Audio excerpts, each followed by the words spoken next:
Hello students, आप सभी का बहुत बहुत स्वागत है मेरे यूट्यूब चैनल जैक फाइटर्स में। तो स्टूडेंट्स, आज हम लोग करने वाले हैं क्लास 8 मैथ चैप्टर 10 प्रश्नावली 10.2 का इंट्रोडक्शन। यदि स्टूडेंट्स आप लोग मेरे चैनल पर नए हैं तो वीडियो को लाइक और चैनल को सब्सक्राइब जरूर कीजिएगा। तो चलिए शुरू करते हैं। देखिए बाबू लोग, हम लोग को पहला टॉपिक पढ़ना है प्रतिलोम अनुपात, जिसका दूसरा नाम होता है व्युत्क्रमानुपाती और जिसको इंग्लिश में हम लोग कहते हैं इनवर्स प्रोपोर्शन। तो सबसे पहले हम लोग समझेंगे मेरे प्यारे बच्चों प्रतिलोम अनुपात या व्युत्क्रमानुपाती के अर्थ को, फिर हम लोग समझेंगे इसके परिभाषा को, फिर हम लोग समझेंगे इसके एग्जाम्पल को। तो चलिए सबसे पहले हम लोग प्रतिलोम अनुपात या फिर व्युत्क्रमानुपाती के अर्थ को समझते हैं। तो सबसे पहले हम लोग समझेंगे मेरे प्यारे बच्चों व्युत्क्रमानुपाती के अर्थ को। तो समझिएगा, देखिए मेरे प्यारे बच्चों, व्युत्क्रमानुपाती में कर्मानुपाती का अर्थ वैसे कुछ भी नहीं होता मेरे प्यारे बच्चों। कर्मानुपाती का अर्थ सिर्फ ये सिंबल होता है। अब देखिए व्युत्क्रमानुपाती में व्युत का क्या अर्थ होता है समझिएगा। व्युत का अर्थ होता है मेरे प्यारे बच्चों उल्टा। उल्टा कहने का मतलब कि जब एक राशि जिस अनुपात में बढ़ेगी तो दूसरी राशि उसी अनुपात में घटेगी, या फिर एक राशि जिस अनुपात में घटेगी तो दूसरी राशि उसी अनुपात में बढ़ेगी। ओके, तो इसका अर्थ समझ गए। अब आइए इसके परिभाषा को समझते हैं, फिर हम लोग इसके एग्जाम्पल को समझेंगे। तो देखिए इसका परिभाषा क्या कह रहा है। दो राशियां इस प्रकार संबंधित हो कि जब एक राशि बढ़ती है तो दूसरी राशि उसी अनुपात में घटती है, और जब एक राशि घटती है तो दूसरी राशि उसी अनुपात में बढ़ती है। ओके, इन दोनों राशियों का गुणनफल हमेशा एक स्थिर मान कांस्टेंट वैल्यू या समान मान मिलता है। ओके, अब आइए हम लोग व्युत्क्रमानुपाती के रिलेशन को समझते हैं। ओके, मान लीजिए मेरे प्यारे बच्चों, मेरे पास दो राशि है। पहला राशि को हम मान लेते हैं x और दूसरा राशि को हम मान लेते हैं y। हम मान लेते हैं मेरे प्यारे बच्चों की x y के व्युत्क्रमानुपाती है। x किसके व्युत्क्रमानुपाती है मेरे प्यारे बच्चों? y के। तो चूंकि y के व्युत्क्रमानुपाती है इसलिए y को हम लोग लिखेंगे मेरे प्यारे बच्चों 1/y के रूप में। ओके, समझिएगा आगे। देखिए चूंकि x y के व्युत्क्रमानुपाती है तो इसको रिलेशन को हम लोग कैसे लिखेंगे? तो लिखेंगे मेरे प्यारे बच्चों x व्युत्क्रमानुपाती y। तो y को हम लोग किस रूप में लिखेंगे? तो 1/y के रूप में। ओके, तो x व्युत्क्रमानुपाती क्या हो जाएगा मेरे प्यारे बच्चों? y। तो y को हम लोग किस रूप में लिखेंगे? तो 1/y के रूप में। ओके, इसको पढ़ोगे कैसे? तो पढ़ेंगे मेरे प्यारे बच्चों x व्युत्क्रमानुपाती y। ओके, अब यहाँ समझिएगा मेरे प्यारे बच्चों x व्युत्क्रमानुपाती y का क्या मतलब। देखिए x जिस अनुपात में बढ़ेगा मेरे प्यारे बच्चों, y उसी अनुपात में घटेगा, या फिर x जिस अनुपात में घटेगा मेरे प्यारे बच्चों, y उसी अनुपात में बढ़ेगा। ओके, अब आगे समझिएगा। देखिए मेरे प्यारे बच्चों, इस व्युत्क्रमानुपाती के सिंबल को जब हम लोग बदलेंगे बराबर में तब हम लोग एक कांस्टेंट कैसे गुना करेंगे। तो चलिए मेरे प्यारे बच्चों, हम लोग इस व्युत्क्रमानुपाती के सिंबल को बदलते हैं बराबर में। तो यहाँ कितना है मेरे प्यारे बच्चों? x।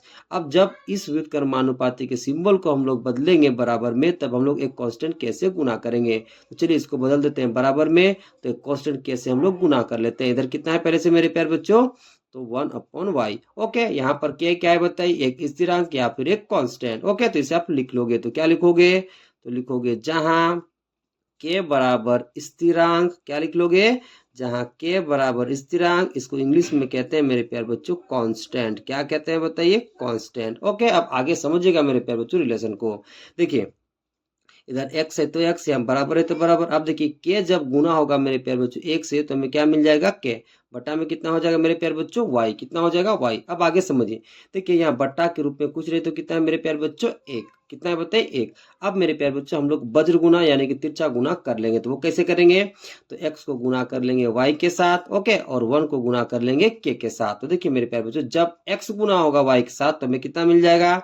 xy। यहाँ बराबर है तो बराबर। अब देखिए जब एक को गुना करेंगे k के साथ तो हमें कितना मिल जाएगा? k। यानी रिलेशन में कितना मिल गया? x इंटू वाई बराबर में k। अब इसका मतलब समझिएगा मेरे प्यारे बच्चों कि x इंटू वाई बराबर k का क्या मतलब है। ओके, तो इसका मतलब ध्यान से समझिएगा। देखिए यहाँ पर मेरे प्यारे बच्चों x इंटू वाई बराबर k का यह मतलब है कि जब हम दोनों राशियों के प्रत्येक मान का गुणनफल निकालेंगे तब हमें एक कांस्टेंट वैल्यू या हमें इक्वल वैल्यू या फिर हमें समान वैल्यू मिलेगा। क्या बोले कि जब हम दोनों राशियों के प्रत्येक मान का गुणनफल निकालेंगे मेरे प्यारे बच्चों, तब हमें एक कांस्टेंट वैल्यू या हमें इक्वल वैल्यू या हमें एक समान मान मिलेगा।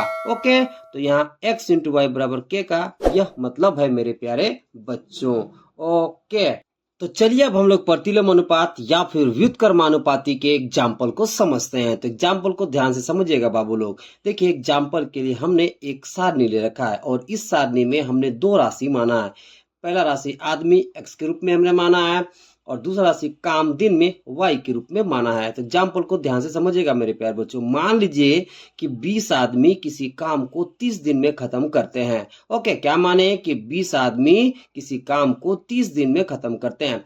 अब देखिए मेरे प्यारे बच्चों, आदमियों की संख्या हम 20 से बढ़ाकर जब 40 कर देते हैं तो जो काम 20 आदमी 30 दिन में खत्म कर रहे थे वो काम को 40 आदमी 15 दिन में खत्म करेंगे। फिर देखिए मेरे प्यारे बच्चों, जब आदमियों की संख्या 40 से बढ़ाकर हम 60 कर देते हैं तो जो काम 40 आदमी 15 दिन में खत्म कर रहे थे, तो जब आदमियों की संख्या हम 40 से बढ़ाकर 60 कर दिए तो जो काम 40 आदमी 15 दिन में कर रहे थे वो काम को 60 आदमी 10 दिन में खत्म कर देंगे। तो यह समझिएगा मेरे प्यारे बच्चों। देखिए, जब हम आदमियों की संख्या 20 से बढ़ाकर 40 कर देते हैं तो जो काम पहले 30 दिन में खत्म हो रहा था वो काम अब खत्म हो रहा है मेरे प्यारे बच्चों 15 दिन में। फिर देखिए, जब आदमियों की संख्या हम 40 से बढ़ाकर के 60 कर देते हैं तो जो काम पहले खत्म हो रहा था 15 दिन में वो काम अब खत्म हो रहा है मेरे प्यारे बच्चों 10 दिन में। इसका कहने का क्या मतलब है मेरे प्यारे बच्चों कि देखिए, जब हम एक राशि को बढ़ा रहे हैं तो दूसरी राशि घट रही है। फिर देखिए, जब एक राशि को हम बढ़ा रहे हैं तो दूसरी राशि घट रही है। कहने का क्या मतलब है कि देखिए मेरे प्यारे बच्चों, आदमियों की संख्या 20 से बढ़ा करके हम कितना कर दिए 40, यानी कि एक राशि जिस अनुपात में बढ़ रही है मेरे प्यारे बच्चों तो दूसरी राशि उसी अनुपात में घट रही है। देखिए, 20 आदमी पहले किसी काम को कितना दिन में खत्म कर रहे थे 30 दिन में, तो जब हम आदमियों की संख्या 20 से बढ़ाकर 40 कर दिए तो जो काम पहले 30 दिन में खत्म हो रहा था वो काम अब कितने दिनों में खत्म हो रहा है बताइए 15 दिनों में। यानी कि एक राशि में जिस अनुपात में वृद्धि हो रही है तो दूसरी राशि में उसी अनुपात में कमी हो रही है। फिर देखिए फिर आदमियों की संख्या हम 40 से बढ़ाकर 60 कर दिए तो जो काम को 40 आदमी 15 दिन में खत्म कर रहे थे वो काम को अब 60 आदमी 10 दिन में खत्म कर रहे हैं। तो देखिए मेरे प्यारे बच्चों, यहाँ पर जिस अनुपात में वृद्धि हो रही है एक राशि में तो दूसरी राशि में उसी अनुपात में कमी हो रही है। तो देखिए मेरे प्यारे बच्चों, जब एक राशि में जिस अनुपात में वृद्धि होती है और दूसरी राशि में उसी अनुपात में कमी होती है तब हम उसे क्या कहते हैं मेरे प्यारे बच्चों, तो तब उसे हम कहते हैं प्रतिलोम अनुपात या फिर उसे हम कहते हैं व्युत्क्रमानुपाती। क्यों? क्योंकि एक राशि में जिस अनुपात में वृद्धि हो रही है तो दूसरी राशि में उसी अनुपात में कमी हो रही है। फिर देखिए, एक राशि में जिस अनुपात में वृद्धि हो रही है तो दूसरी राशि में उसी अनुपात में कमी हो रही है। इसलिए मेरे प्यारे बच्चों, ये दोनों राशियां किस में होगा? व्युत्क्रमानुपाती में। अब आगे समझिए मेरे प्यारे बच्चों। देखिए, जब दो राशियां व्युत्क्रमानुपाती में होती है तो जब हम दोनों राशियों के प्रत्येक मान का गुणनफल निकालते हैं मेरे प्यारे बच्चों तो हमें एक स्थिर मान यानी कि कांस्टेंट वैल्यू या फिर हमें एक इक्वल वैल्यू या फिर हमें एक समान वैल्यू मिलता है। कैसे? आइए चेक कर लेते हैं। तो देखिए मेरे प्यारे बच्चों, x का पहला मान क्या है बताइए 20, दूसरा मान 40, तीसरा बताइए 60। उसी तरह से y का पहला मान कितना है 30, दूसरा मान बताइए 15 और तीसरा मान बताइए 10। तो देखिए मेरे प्यारे बच्चों, x के पहले मान को हम लोग मान लेते हैं x1, ओके, दूसरे मान को हम लोग मान लेते हैं x2 और तीसरे मान को हम लोग मान लेते हैं मेरे प्यारे बच्चों x3। उसी तरह से y के पहले मान को हम लोग मान लेते हैं y1 और दूसरे मान को हम लोग मान लेते हैं y2, तीसरे मान को हम लोग मान लेते हैं y3।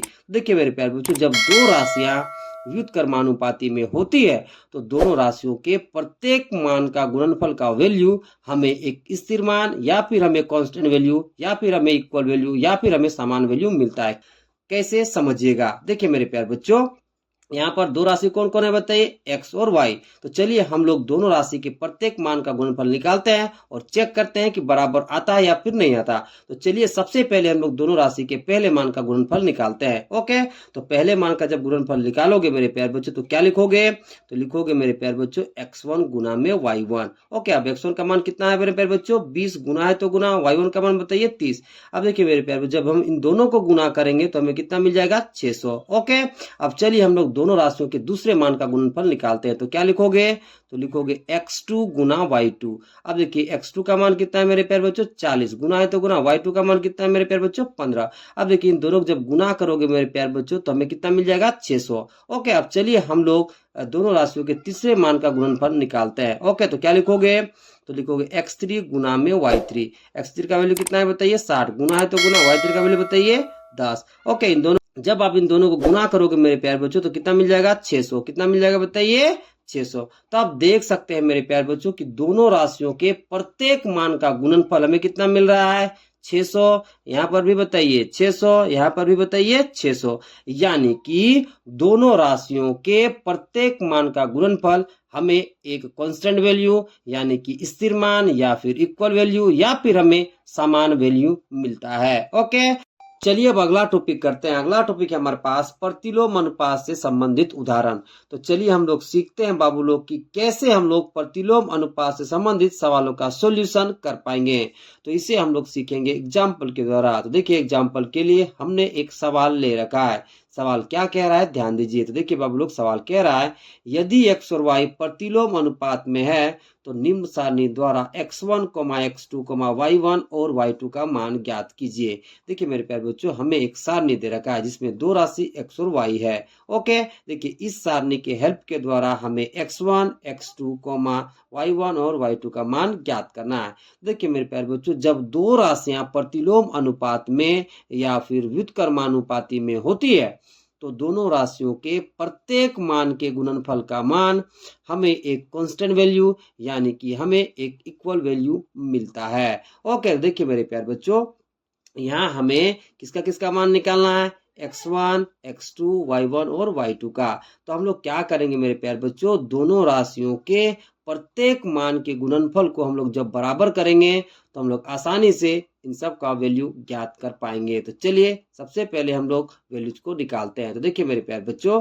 देखिए x का पहला मान क्या दे रखा है मेरे प्यारे बच्चों, 12, फिर बताइए 16, फिर बताइए हमें x1 का मान निकालना है, फिर x2 का निकालना है और पांचवा मान क्या दे रखा है, 48। उसी तरह से मेरे प्यारे बच्चों y का पहला मान कितना है, 8, दूसरा मान में y1 दे रखा है जिसको हमें निकालना है, तीसरा मान 4 है, चौथा मान 16 है और पांचवा मान हमें y2 के रूप में निकालना है मेरे प्यारे बच्चों। तो जरा समझिएगा, देखिए चूंकि x और y प्रतिलोम अनुपात में है तो जब मेरे प्यारे बच्चों हम इसके गुणनफल को इसके गुणनफल के साथ इक्वल कर देंगे तो आसानी से y1 का वैल्यू निकाल पाएंगे। फिर मेरे प्यारे बच्चों, जब हम इसके गुणनफल को इसके गुणनफल के साथ इक्वल कर देंगे तो फिर हम आसानी से x1 का मान निकाल पाएंगे। फिर मेरे प्यारे बच्चों, हम लोग जब इसके गुणनफल को इसके गुणनफल के साथ इक्वल कर देंगे तो आसानी से x2 का मान निकाल पाएंगे। फिर मेरे प्यारे बच्चों, जब हम इसके गुणनफल को इसके गुणनफल के साथ इक्वल कर देंगे तो आसानी से y2 का मान ज्ञात कर पाएंगे। आप चाहे तो मेरे प्यारे बच्चों किसी भी गुणनफल को किसी भी गुणनफल के साथ बराबर कर सकते हैं, आपको वैल्यू उतना ही मिलेगा। तो चलिए मेरे प्यारे बच्चों, सबसे पहले हम लोग इसके गुणनफल को इसके गुणनफल के साथ बराबर कर लेते हैं। उससे पहले क्या लिखोगे मेरे प्यारे बच्चों, तो जो सवाल में दे रखा है उसे लिख लोगे। तो क्या लिखोगे, तो लिखोगे मेरे प्यारे बच्चों, चूंकि x और y प्रतिलोम अनुपात में है, प्रतिलोम अनुपात में है। ओके, अब देखिए मेरे प्यारे बच्चों, चूंकि दो राशियां प्रतिलोम अनुपात में है इसलिए दोनों राशियों के प्रत्येक मान का गुणनफल हमें एक इक्वल वैल्यू या फिर हमें एक कांस्टेंट वैल्यू मिलेगा। ओके, चलिए सबसे पहले हम लोग y1 का मान निकाल लेते हैं। तो कैसे निकालोगे, तो इसके गुणनफल को इसके गुणनफल के साथ बराबर कर देंगे। क्यों, क्योंकि x और y प्रतिलोम अनुपात में है। ओके, तो क्या लिखोगे, तो लिखोगे मेरे प्यारे बच्चों, इसलिए 12 गुना में 8 किसके इक्वल हो जाएगा, तो 16 गुना में y के इक्वल हो जाएगा। ओके, अब समझिएगा मेरे प्यारे बच्चों, देखिए 8 गुना कितना हो जाएगा मेरे प्यारे बच्चों, 16, कितना हो जाएगा 16। और देखिए 2 छक कितना हो जाएगा मेरे प्यारे बच्चों 12। तो y1 का वैल्यू हमें कितना मिल गया 6, इसलिए लिख दोगे, इसलिए y1 बराबर कितना हो जाएगा मेरे प्यारे बच्चों 6। ओके, अब चलिए मेरे प्यारे बच्चों हम लोग x1 का मान निकाल लेते हैं। तो कैसे निकालोगे, तो इसके गुणनफल को हम लोग इसके गुणनफल के साथ इक्वल कर देंगे। आप चाहे तो मेरे प्यारे बच्चों इसके गुणनफल को इसके गुणनफल के साथ भी इक्वल कर सकते हैं, वैल्यू आपको उतना ही मिलेगा। ओके, तो चलिए हम लोग इसके गुणनफल को इसके गुणनफल के साथ इक्वल करते हैं। तो क्या लिखोगे, तो लिखोगे 16 गुना में y1 बराबर x1 गुना में 4। ओके, देखिए मेरे प्यारे बच्चों यहाँ पर y1 है, तो यहाँ से y1 का वैल्यू यहाँ पर रख दीजिए। तो यहाँ कितना है बताइए, 16 गुना है तो गुना, y1 का वैल्यू कितना आया बताइए 6, तो y1 की जगह आप रख दोगे 6। बराबर में कितना है मेरे प्यारे बच्चों, x1 गुना में 4। अब काटिए मेरे प्यारे बच्चों, देखिए 4 चौका कितना हो जाएगा बताइए 16। ओके, अब इन दोनों गुना करोगे तो कितना मिल जाएगा 24, यानी x1 का वैल्यू हमें कितना मिल जाएगा बताइए 24। ओके, अब चलिए मेरे प्यारे बच्चों हम लोग x2 का मान निकाल लेते हैं। तो वो कैसे निकालेंगे, तो इसके गुणनफल को इसके गुणनफल के साथ इक्वल करेंगे। आप चाहे तो इसके गुणनफल को इसके गुणनफल के साथ इक्वल कर सकते हो। ओके, चलिए मेरे प्यारे बच्चों हम लोग इसके गुणनफल को इसके गुणनफल के साथ इक्वल कर लेते हैं। ओके, तो क्या लिखोगे, तो लिखोगे x1 गुना में 4 बराबर x2 गुना में 16। अब देखिए मेरे प्यारे बच्चों x1 का मान कितना है बताइए 24, तो इस x1 की जगह पर आप रख दोगे 24। ओके, तो चलिए रखते हैं। तो x1 का मान कितना है 24, तो यहाँ पर रख दीजिए 24 गुना में 4 है तो 4 बराबर कितना है मेरे प्यारे बच्चों x2 गुना में 16। ओके, आप काटिए मेरे प्यारे बच्चों, देखिए 4 चौका कितना हो जाएगा बताइए 16, और 4 छक कितना हो जाएगा मेरे प्यारे बच्चों 24। तो x2 का मान कितना आ जाएगा 6, इसलिए लिख दीजिए मेरे प्यारे बच्चों x2 बराबर में 6। अब चलिए हम लोग y2 का मान निकाल लेते हैं। तो वो कैसे निकालेंगे, तो हम लोग इन दोनों के गुणनफल को इन दोनों के गुणनफल के साथ बराबर कर देंगे। ओके, तो चलिए करते हैं। आप चाहे तो मेरे प्यारे बच्चों इन दोनों के गुणनफल को इन दोनों गुणनफल के साथ भी बराबर कर सकते हो, वैल्यू आपको उतना ही मिलेगा। ओके, तो हम लोग क्या करेंगे, तो हम लोग इन दोनों के गुणनफल को इन दोनों के गुणनफल के साथ बराबर कर देंगे। तो क्या लिखोगे, तो लिखोगे x2 गुना में 16 बराबर 48 गुना में y2। ओके, अब देखिए मेरे प्यारे बच्चे यहाँ पर क्या है बताइए x2 का मान हमें कितना मिला है 6, तो इस x2 की जगह पर आप रख दोगे 6। ओके, तो रख दीजिए, तो कितना हो जाएगा 6 गुना में 16 बराबर 48 गुना में y2। ओके, अब कट करिए मेरे प्यारे बच्चों, देखिए 16 तिया कितना हो जाएगा मेरे प्यारे बच्चों 48, 3 दूना कितना हो जाएगा मेरे प्यारे बच्चों 6, तो y2 का वैल्यू हमें कितना मिल जाएगा 2, कितना मिल जाएगा बताइए 2। ओके, इसलिए लिख दोगे y2 बराबर कितना हो जाएगा मेरे प्यारे बच्चों 2। ओके, अब जो वैल्यू है उसे आप नीचे लिख दोगे। ओके, देखिए मेरे प्यारे बच्चों पहला मान हमें किसका निकालना था, तो पहला मान हमें निकालना था मेरे प्यारे बच्चों x1 का, फिर x2 का, फिर y1 का, फिर y2 का। ओके, उसे आप नीचे लिख दोगे मेरे प्यारे बच्चों। तो क्या लिखोगे, तो लिखोगे इसलिए x1 बराबर x1 का वैल्यू हमें कितना मिला है बताइए 24, कितना मिल गया है 24। फिर हमें x2 का निकालना था, तो x2 बराबर लिख लोगे, x2 का मान कितना है 6, तो फिर आप लिख दोगे 6। फिर हमें y1 का मान निकालना था, तो y1 बराबर हमें कितना मिला है मेरे प्यारे बच्चों, तो y1 बराबर हमें 6 मिला है, तो उसे भी आप लिख लोगे। ओके, y2 का वैल्यू हमें निकालना था, तो y2 का वैल्यू हमें कितना मिला है 2, तो लिख दोगे y2 बराबर में 2। ओके, तो इस तरह से मेरे प्यारे बच्चों आप सवालों का सॉल्यूशन करोगे। ओके, अगला एग्जांपल को करते हैं। देखिए अगला एग्जांपल क्या कह रहा है कि 5 आदमी मिलकर किसी काम को 10 दिनों में पूरा करते हैं, तो उसी काम को 10 आदमी मिलकर कितने दिनों में करेंगे। सबसे पहले सवाल को ध्यान से समझना है बाबू लोग, फिर हम लोग इस सवाल का सॉल्यूशन करेंगे। देखिए सवाल क्या कह रहा है, तो सवाल कह रहा है कि 5 आदमी मिलकर किसी काम को 10 दिनों में पूरा करते हैं, तो हमें बताना है मेरे प्यारे बच्चों कि उसी काम को 10 आदमी मिलकर कितने दिनों में करेंगे। सबसे पहले हम लोग इस सवाल का रफ सॉल्यूशन समझेंगे, फिर हम लोग इस सवाल का सॉल्यूशन करेंगे। तो समझिएगा मेरे प्यारे बच्चों रफ सॉल्यूशन। देखिए मेरे प्यारे बच्चों 5 आदमी मिलकर किसी काम को कितने दिनों में खत्म करते हैं, 10 दिनों में। तो हमें बताना है मेरे प्यारे बच्चों कि 10 आदमी उसी काम को कितने दिनों में खत्म करेंगे। ओके, देखिए मेरे प्यारे बच्चों अभी हमें नहीं पता कि 10 आदमी उस काम को कितने दिनों में खत्म करेंगे, तो निकालने के लिए हम लोग मान लेंगे मेरे प्यारे बच्चों कि 10 आदमी उसी काम को x दिनों में खत्म करेंगे। अब आगे यहाँ समझिएगा मेरे प्यारे बच्चों। देखिए मेरे प्यारे बच्चों, चूंकि 5 आदमी किसी काम को कितने दिनों में खत्म कर रहे हैं मेरे प्यारे बच्चों, 10 दिन में, तो हमें क्या बताना है कि 10 आदमी उसी काम को कितने दिनों में खत्म करेंगे। तो देखिए मेरे प्यारे बच्चों यहाँ पर समझिए, चूंकि एक राशि में वृद्धि हो रही है, चूंकि एक राशि में क्या हो रही है मेरे प्यारे बच्चों, वृद्धि। पहले आदमी कितना था बताइए 5, अब आदमी कितना हो गया 10, तो आदमियों की संख्या में क्या हो रहा है बताइए बढ़ोतरी, यानी कि वृद्धि हो रही है। तो मेरे प्यारे बच्चों जो काम 10 दिन में खत्म हो रहा था वो काम आप कम दिनों में खत्म होगा। क्यों, क्योंकि यहाँ आदमियों की संख्या बढ़ गई। ओके, तो दिन की संख्या क्या हो जाएगी, घट जाएगी। अब देखिए मेरे प्यारे बच्चों, जब एक राशि में जिस अनुपात में वृद्धि होती है और जब दूसरी राशि में उसी अनुपात में कमी होती है मेरे प्यारे बच्चों, तो उसे हम लोग क्या कहते हैं? अव्युत्क्रमानुपाती। उसे हम लोग क्या कहते हैं? अव्युत्क्रमानुपाती। क्यों? क्योंकि यहाँ पर देखिए 5 से आदमी कितना हो गया बताइए? 10। तो पहले 5 आदमी जो काम 10 दिन में खत्म कर रहे थे, वो काम अब 10 दिनों से कम दिनों में खत्म होगा। अर्थात यहाँ पर एक राशि में जिस अनुपात में वृद्धि होगी मेरे प्यारे बच्चों, तो उसी अनुपात में दूसरी राशि में क्या हो जाएगी? कमी। इसलिए मेरे प्यारे बच्चों, ये दोनों राशियां किस में हो जाएगा? अव्युत्क्रमानुपाती में हो जाएगा। ओके, अब जो माने हैं मेरे प्यारे बच्चों सॉल्यूशन करने के लिए, सबसे पहले उसे हम लोग लिख लेंगे। तो हम लोग क्या माने हैं? तो हम लोग माने हैं मेरे प्यारे बच्चों कि 10 आदमी उसी काम को x दिनों में खत्म करेंगे। तो उसे सबसे पहले हम लोग लिख लेंगे। तो क्या लिखोगे? तो लिखोगे मेरे प्यारे बच्चों, माना कि 10 आदमी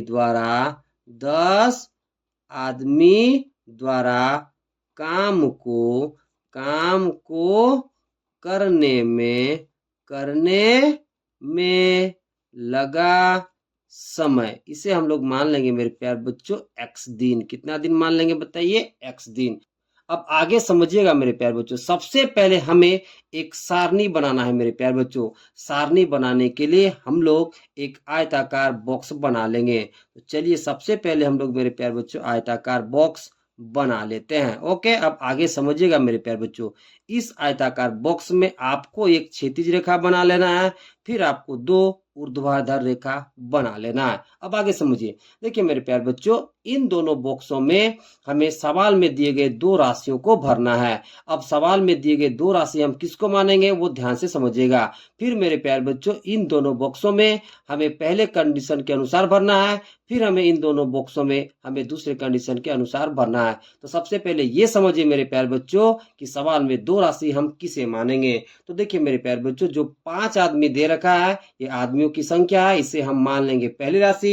ओके, और जो दिनों की संख्या है मेरे प्यारे बच्चों 10, इसे हम लोग मान लेंगे दूसरी राशि। तो पहला बॉक्स में हम लोग भरेंगे पहली राशि और दूसरा बॉक्स में हम लोग भरेंगे मेरे प्यारे बच्चों दूसरी राशि। तो चलिए भरते हैं। ओके, तो जो आदमी दे रखा है मेरे प्यारे बच्चों, इसे हम लोग मान लेंगे पहली राशि और जो दिन दे रखा है इसे हम लोग मान लेंगे दूसरी राशि। तो चलिए भरते हैं। ओके, तो क्या लिखोगे पहले बॉक्स में? तो पहले बॉक्स में लिखोगे मेरे प्यारे बच्चों आदमी की संख्या। क्या लिखोगे बताइए?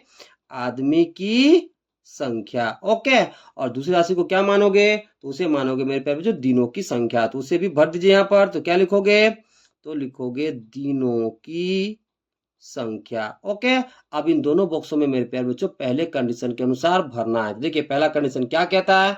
तो पहला कंडीशन कहता है मेरे प्यारे बच्चों कि 5 आदमी मिलकर किसी काम को 10 दिनों में पूरा करता है। तो आदमियों की संख्या कितनी हो जाएगी बताइए? 5, और दिनों की संख्या बताइए 10। ओके, तो आदमियों की संख्या वाला कॉलम में भर दोगे आप 5 और दिनों की संख्या वाला कॉलम में आप भर दोगे मेरे प्यारे बच्चों 10। अब देखिए दूसरा कंडीशन क्या कहता है कि उसी काम को 10 आदमी मिलकर कितने दिनों में खत्म करेंगे। तो हमने क्या माना है कि 10 आदमी द्वारा काम करने में लगा समय बराबर x दिन। ओके, तो आदमियों की संख्या कितनी है मेरे प्यारे बच्चों? 10। तो यहाँ पर आप भर दोगे 10। ओके, और काम करने में लगा समय कितना माने मेरे प्यारे बच्चों? x दिन। तो दिनों की संख्या में आप भर दोगे मेरे प्यारे बच्चों x। ओके, अब यहाँ जरा समझिए मेरे प्यारे बच्चों, देखिए चूंकि यहाँ पर मेरे प्यारे बच्चों आदमियों की संख्या में क्या हो रही बताइए? और वृद्धि। आदमियों की संख्या में क्या हो रही है बताइए? वृद्धि। ओके, तो दिनों की संख्या में क्या हो जाएगी? कमी। दिनों की संख्या में क्या हो जाएगी? कमी। क्योंकि देखिए मेरे प्यारे बच्चों, देखिए यहाँ पर चूंकि 5 आदमी मिलकर किसी काम को 10 दिन में खत्म कर रहे थे, तो जब हम आदमियों की संख्या बढ़ा देंगे मेरे प्यारे बच्चों, तो दिनों की संख्या में क्या हो जाएगी? कमी। अर्थात ये दोनों राशि किस में हो जाएगा मेरे प्यारे बच्चों? व्युत्क्रमानुपाती में हो जाएगा। ओके, अब देखिए मेरे प्यारे बच्चों x का मान निकालने के लिए हम लोग क्या करेंगे? तो हम लोग दोनों के गुणनफल को बराबर कर देंगे। क्यों? क्योंकि जब 2 राशियां व्युत्क्रमानुपाती में होती है तो दोनों राशियों के प्रत्येक मान का गुणनफल हमें इक्वल यानी कि हमें एक कांस्टेंट वैल्यू मिलता है। ओके, तो चलिए अब हम लोग x का मान निकाल लेते हैं। तो जो x का वैल्यू आएगा वही मेरा क्या हो जाएगा मेरे प्यारे बच्चों? तो 10 आदमी द्वारा काम करने में लगा समय हो जाएगा। ओके, तो सबसे पहले क्या लिखोगे? तो सबसे पहले लिखोगे मेरे प्यारे बच्चों चूंकि दोनों